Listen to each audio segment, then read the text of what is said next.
Halo Lur, ketemu lagi bersama channel kami. Hari ini kita akan menonton video iklan Thailand paling ngeselin. Jangan lupa tertawa ya, sebelum tertawa itu dilarang.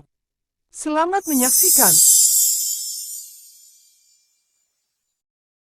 จะไปสมุยนี่เธอเช่ารถยังเนี่ย สมุดหน้าเหลืองหาง่าย เสร็จแล้วป่ะ ลูกอะ เอา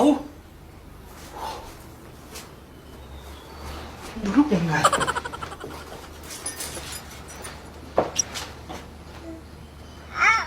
หลังบ้าน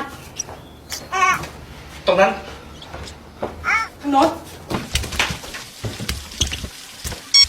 เฮ้ยท่อประปาแตกอ่ะ มีเบอร์ช่างป่ะ ก็เปิดสมุดหน้าเหลืองดิ สมุดหน้าเหลืองหาง่าย เฮ้ย เจอละ เดี๋ยวนะ แกหาอะไรอะนั่นหาอะไรอะ หามือถือไงจะโทรหาช่าง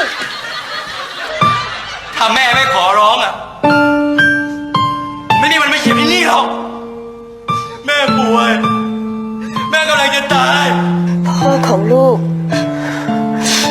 ขายยางอยู่ที่โบเบะ ถามจริงๆเหรอคุณเคยคิดจะกลับไปหาครอบครัวบ้างไหม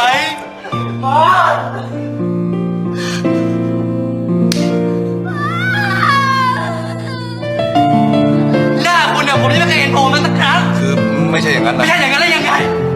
คุณจะปฏิเสธใช่ไหมคุณไม่ใช่พ่อของผม ไม่ใช่ แล้วแถวโบเบ้เนี่ยมันจะมีร้านขายยากันตั้งกี่ร้านกัน 3 ร้าน